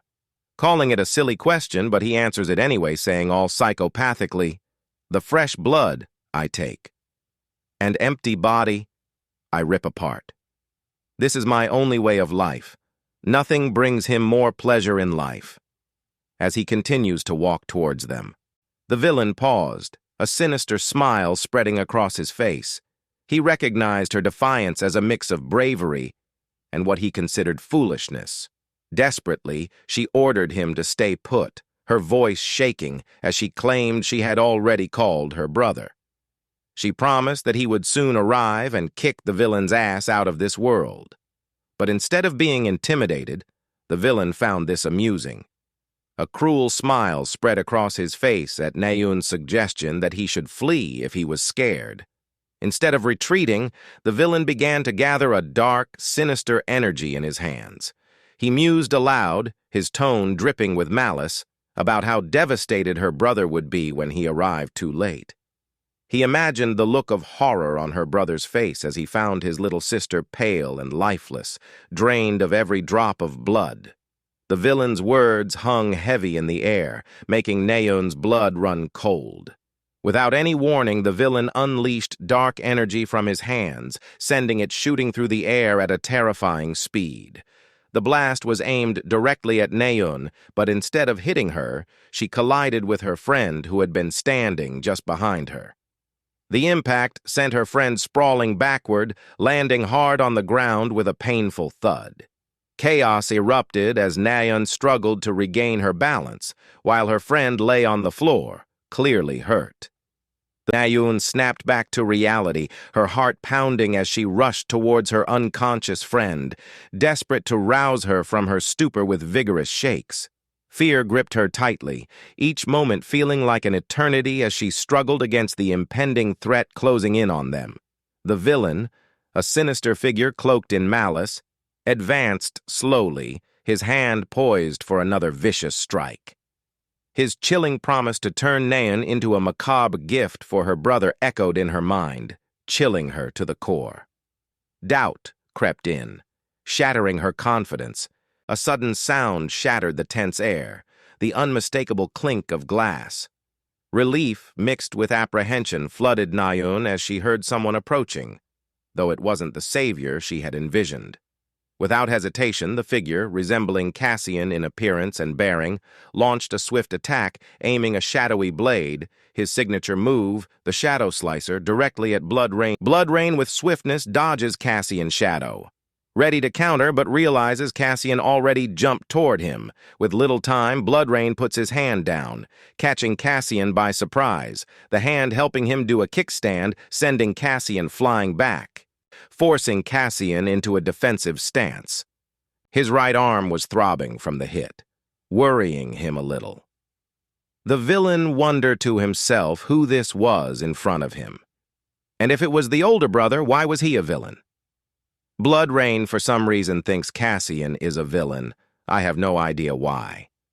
Naeun herself is also wondering who it is. Drain, looking at the Cassian with his red glowing eyes, thought, I've never seen such skills. Or this guy.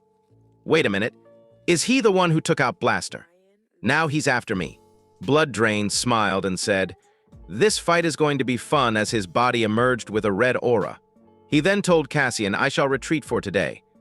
But don't think you're safe. Cassian was shocked to see Blood Drain form. Blood Drain threatened Cassian, saying that he would kill him. Naeun Kim was also worried and scared. Cassian rushed towards Blood Drain, but before he could catch him, Blood Drain disappeared. Cassian, though angry, thought about whether Blood Drain might go outside.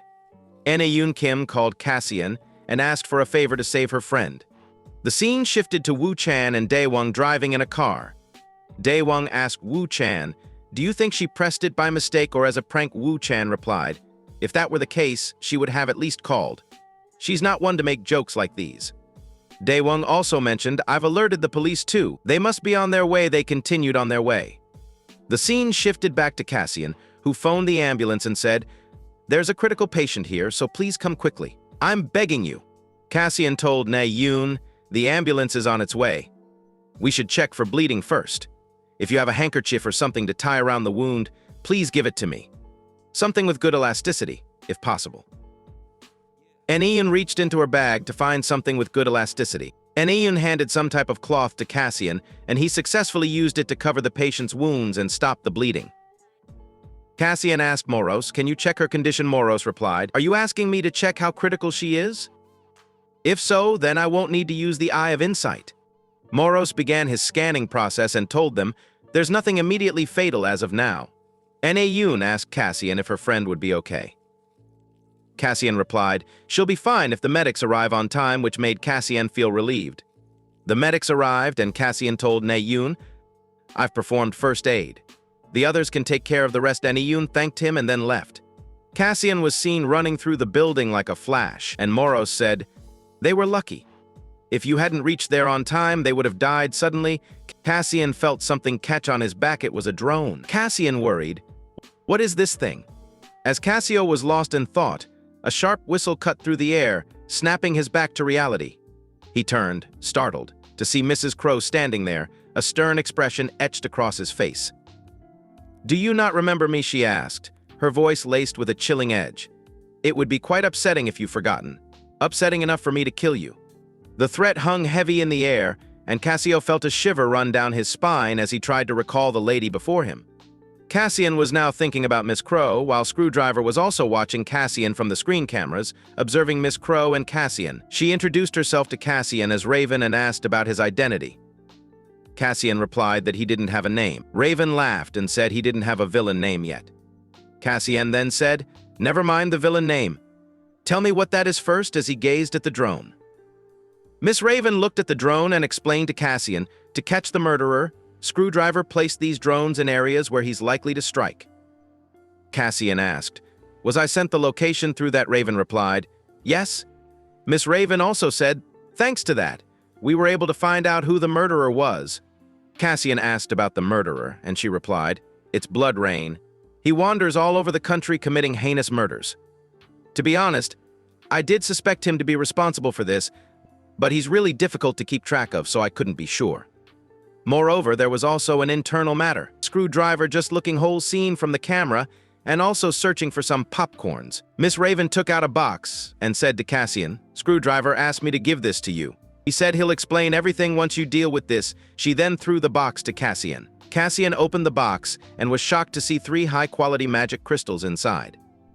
The sight of the crystals took him by surprise, both because of their exceptional quality and their immense worth. News channels also reported yesterday around 8 in the evening that Notan 24, the suspected mass-murdering villain, struck again. Fortunately, thanks to the psychers who arrived on the scene immediately after being notified of the situation, no deaths occurred. Cassian's sister was watching the news as Cassian entered the house. She saw her sister watching the news. The news report also mentioned that one female high school student was undergoing treatment in a hospital for her injuries, but her life didn't appear to be in danger. Cassian's sister asked him if he was going to school, and Cassian replied yes. She also mentioned that it's scary nowadays and told him to be careful. Cassian replied with an okay. Cassian came outside, and Moros, the creature attached to his body, thought, "It's been quite a few days since he possessed Cassian Kwan's body. He need to get stronger to take revenge against Lampas, but he don't know how much he can trust this weird-looking thing." Cassian thought the deal he made with the villains in the Vil Zone was also grating on his nerves. Nighttime came, and Cassian stood with Crow, asking, "You're giving me 3 high-quality magical crystals." Cassian touched the crystal and told Crow that this was only a portion of the prize promised. She asked him if it was not enough, and Cassian replied it was more than he expected. Crow told Cassian, "But that guy's strong. With Cassian's current spell power, he won't be able to defeat Blood." Crow also mentioned to Cassian that there was a micro-GPS tracking device that Screwdriver made. Crow told him, "You can use it when you want to." Cassian examined the GPS and stayed silent. Crow then mentioned that they had organized the list of places Blood was spotted into a file and told Cassian to check it out. Crow added, "To be honest, I don't have high expectations from you, but..." This statement made Cassian and Moros nervous. Crow told Cassian with an evil gaze that if he disappointed Screwdriver, he knew what his punishment would be. Now, back in the present, Kang Wu looked disappointed and asked, "What the hell are they on about?" Moros told Kang Wu that this wasn't the way to the school. Kang Wu then told Moros that he had somewhere else to go. Memories hit him, and Cassian thought, as he looked at the data Screwdriver sent, that COA High School stood out. Even the school the girls from yesterday attended was COA High School. He considered that he might find some clues near the school. Moros asked Cassian if he planned on going around asking about him. Cassian replied that if he were to do that, he would have to. He added, "There's something that's bothering me, though. One of the girls from yesterday is the younger sister of the top dog at our school, Naono." Cassian opened his mobile phone and told Moros that he should contact the school before he left. He called and said, "Hello, this is Cassian Kwan here. I've got a bad cold and will be resting at home today." At the hospital, Wu Chan sat sadly. Daewon arrived and handed him a coffee, asking, "Did you not sleep last night?" Daewon also inquired about N8 Yoon's health. Wu Chan replied, "She's fallen asleep." Wu Chan further asked if Daewon had looked at the case report. Daewon replied that he had. Daewon said it was difficult to check the CCTV recordings because they were destroyed, but from the report, it was easy to tell that the murderer was Blood Rain. Daewon explained that Blood Rain's record showed he sucked the blood of his victims but left their bodies undamaged. However, the bodies of the victims found in the Gadadam district showed extensive damage. So, they had excluded Blood Rain from their list of suspects. Daewon added, "I can't believe it turned out to be him." Woo Chan said to Daewon that the villain who helped Anna Yoon and Min Young seemed like the same guy from before. Daewon replied, "It seems like the guy from before, right?" Woo Chan said that Anna Yoon had mentioned something she called him her savior. He noted, if he was a villain, he should have been out of his mind. But he saved people, including my sister. Woo Chan asked Daewon what the hell was going on. Daewon replied that he was also wondering about that, noting that the same thing had happened with Blaster. He added, "Who the hell is he?" The scene shifted to Cassian, who noticed that everyone around him was enjoying their lives, but he looked a little sad. Moros said to him, "You've come a long way, skipping class and coming here." Cassian entered the shop and grabbed a drink. He saw the girls asking the cashier if he was a model, but the cashier replied, "No, I told you I'm not. I'm just a student taking a semester off." The girls then asked, "What college do you go to?" Suddenly, Cassian approached from behind and told the cashier to pack his drink. The cashier replied with a smile. Over at the convenience store, Cassian waits his turn at the checkout. There, he sees a book called The Priest of Corinth, a book that he appears to be familiar with. As the cashier is scanning through Cassian's things, an old man interrupts and asks the cashier if he can get some paper recycling bags. This prompts the cashier to quickly aid the old man in finding what he is looking for. However, as the cashier is leaving to do so, he bumps into Cassian, causing the two to look at each other in the eye. The cashier quickly apologizes and goes about his business. Meanwhile, Cassian looks at the cashier with suspicious eyes. Later, Cassian leaves the store when suddenly Moros approaches him. He begins to reveal to Cassian that the cashier was a villain, but before he can do that, Cassian explains that he is already aware of that. As it turns out, Cassian started feeling suspicious when the cashier's eyes gave it away. At that moment, Cassian quickly realized that the cashier was not completely himself. But one thing Cassian is not sure of is that if it's Blood Rain, the priest of Corinth, or not. That book is a classic novel about the vampires. In the novel, Blood Rain says, "Now you will die inside of me." That's a quote that sounded familiar to Cassian back at the store, and then he realized that it was from this novel. Moros is amazed that Cassian can remember so much so accurately, but that's only because he read a lot during his time in the orphanage. He then decides to go and see if the card he drew turned out to be a joker or not. As the cashier from the store begins to leave, Cassian starts to follow him without him knowing. He notices that the cashier is not going the way of Seohwa Art School and begins wondering where he is headed. It appears that Cassian has realized that something fishy is going on. All of a sudden, a huge truck starts coming toward the same old man earlier from the convenience store while he is crossing the road. Cassian is very quick to notice as he uses his villain power to save the old man, the car coming to a stop, continuing to tend to the old man, quickly turning back, and the cashier is nowhere to be seen, pissing off Cassian. As things calm down, Moros expresses how he did not think that Cassian would turn into a villain in a public place. However, Cassian explains that he had no other way as all the doors to the rooftop were closed. He then begins to swallow a piece of magic stone, realizing that he should have done so sooner. He then asks Moros to run a system check on him to see where he stands in terms of skill. After performing a check, it comes to Cassian's notice that he has gained 2 more skills, Shadow Hide and Shadow Dash. These skills are purely obtainable because he raised his magic points. He then recalls that when he was Psyker, the only possible way to get new skills was to go through hardcore training. But he is taken aback by the fact that he only has 470 magic points even after consuming 3 magic stones. To clear any confusion, Moros explains to Cassian that this happens because his body has adjusted to the magic stones. He discloses to Cassian that the next time he takes a magic stone, he will get even fewer magic points eventually, to a point where the magic points will barely increase, no matter how many magic stones are consumed. This makes perfect sense for Cassian, as he understands that if this was possible, then everyone would just be getting stronger by consuming mana stones again and again. It is at this moment Cassian realizes that he cannot depend solely on the magic stones to get stronger and that he should find other ways of getting more powerful. Cassian then asks Moros to run a check on Blood Rain as well, leading Moros to remind him that he cannot use this skill more than 3 times. After the check, Cassian notices a skill called Blood Step that Blood Rain possesses and wonders if he used that skill the night before. He then discovers that Blood Rain can mind control and hypnotize as well. Somewhere else, it looks like a hospital. Ominous noise is heard at the back of a room. In a room, red Kool-Aid on the ground. There are 3 people looking at the red figure, looking all demonic. Bring those children to me. Later that night, at the hospital. Nan sits in the room of her friend who is still unconscious, going through her phone. She wonders who the guy who saved her was, but she can't find him in the villain database.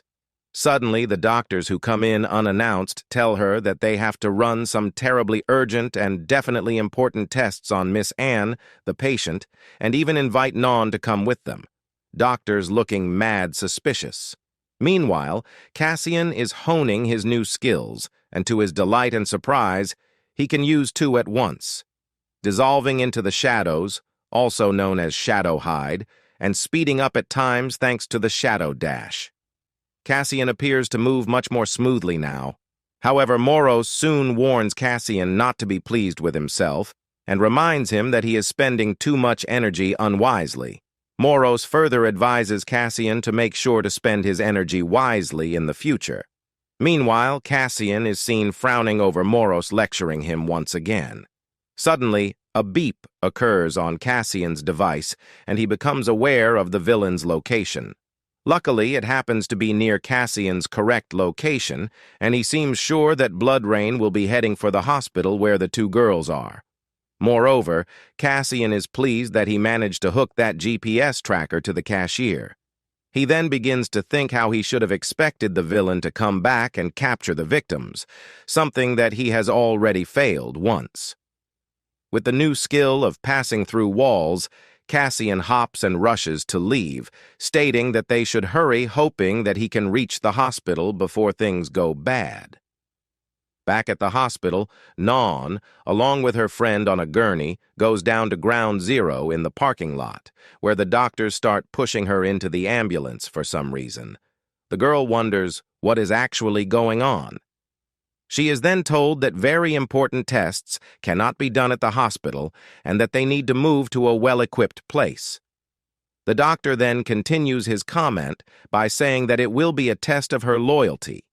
However, that phrase is no longer finished by the doctor, but by Blood Rain, appearing out of nowhere behind Nan's back. Nan stays fearless and immediately begins to shout at the people who are in the vicinity. She tells them to run as fast as possible due to the appearance of a villain. Unbeknownst to her, she doesn't realize that she and her unconscious friend are the only ones left sheltered in the car.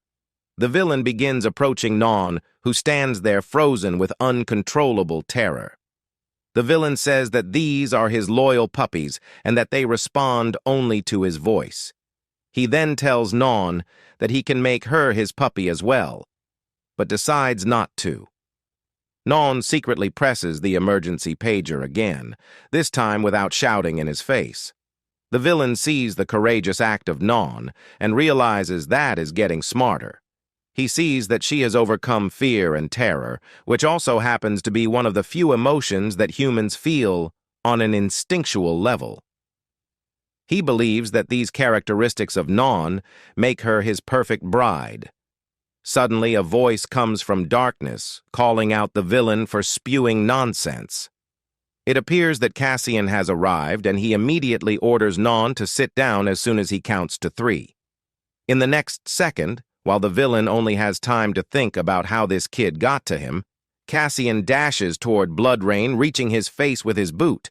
The villain is powerful, so one such move doesn't really affect him that much. Cassian then keeps attacking, and the villain continues to dodge his attack while cursing Cassian at the same time. He even attempts to counterattack, which then turns out to be completely ineffective. This prompts Cassian to continue attacking the villain when suddenly he remembers that he has another basic skill that he hasn't used on Cassian yet. The villain's eyes begin to glow bright red, and he moves too close to Cassian's face in an attempt to subdue his consciousness by hypnotizing him. But it doesn't come out well, allowing Cassian to stab the villain in the face using his claws. The wild fight between Cassian and the evil villain rages on. Cassian hurls the villain using his claws. Furious, he grabs the villain and delivers a hard punch to his face, claws extended. Cassian snarls, declaring that the villain has been doing whatever he pleases until now. It's his turn to let the villain experience Cassian's claws, charged with spiritual energy. The villain laughs deliberately, causing Cassian to snap and question whether he thinks this is a joke. The villain sneers that it is, which makes Naeun Kim tremble. Arrogantly, the villain claims that Cassian can never stop him because that is simply who he is. Cassian, now even angrier, demands to know what nonsense the villain is spouting. Suddenly, the villain slips away, and Cassian's claw strikes the ground as the villain vanishes into it. Cassian curses, realizing that physical attacks are futile when the villain turns into blood. He wishes he could use his flare skills. Cassian's attention shifts to the doctor, who is surrounded by nurses and Naeun Kim. The doctor, confused, asks where he is and why he is in a parking lot. Naeun Kim anxiously asks if he is okay. Cassian notices that the hypnosis has worn off and orders the doctor to take everyone to safety immediately. The doctor, still baffled, inquires about the villain. In a flash, Cassian is gone, with Naeun Kim shouting in surprise at his sudden disappearance. Cassian sprints alongside his companion, determined to catch up with their target. Daewon Lee and Uchan are also on the move. Cassian charges towards a door and suddenly confronts Daewon Lee and Uchan.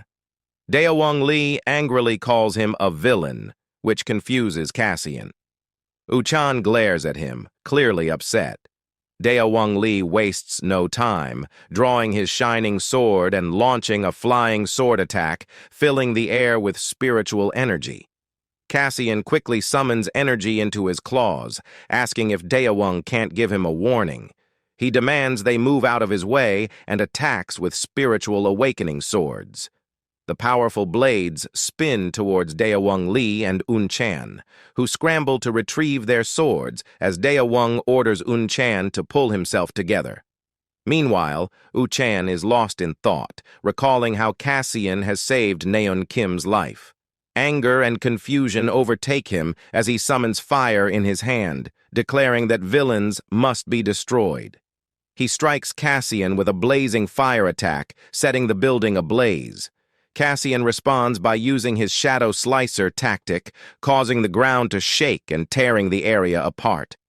Cassian curses, frustrated with the situation. Daewon Lee attacks with his North Star tactic, leaving Cassian wounded. Daewon Lee orders everyone to take Cassian down. Uchan, distracted by his memories, hesitates, but eventually charges with fizzling flares. Cassian takes advantage of the moment and leaps away to escape.